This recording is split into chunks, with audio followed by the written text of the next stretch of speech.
offices of Face Technologies, a company licensed to issue driving permits, is always congested with dozens of applicants seeking the renewal or acquisition of new driving permits. The crowds are a prime source of infection for COVID-19.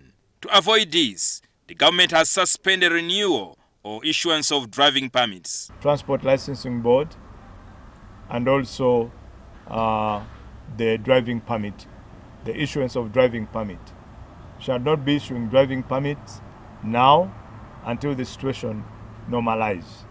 You will not be arrested for your driving permit having expired within this period. However, Gen Katumba Wamala warns Ugandans who will attempt to drive without a driving license that they face severe penalties.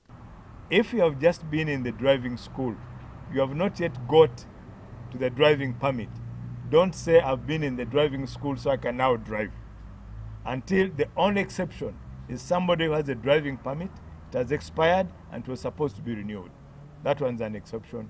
You can be on the road because you know how to drive, but the permit has expired. It's only that has expired during this time.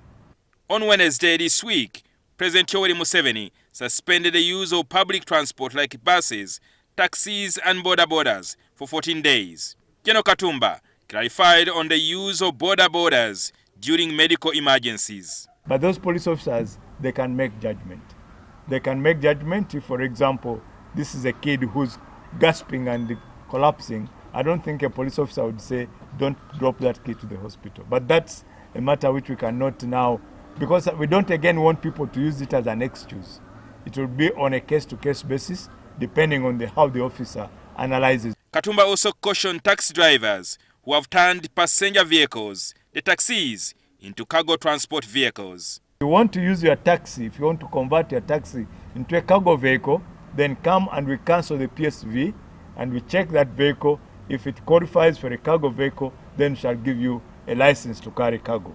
Because I know people are trying to find ways and means of going around about this. So taxis are not cargo carriers.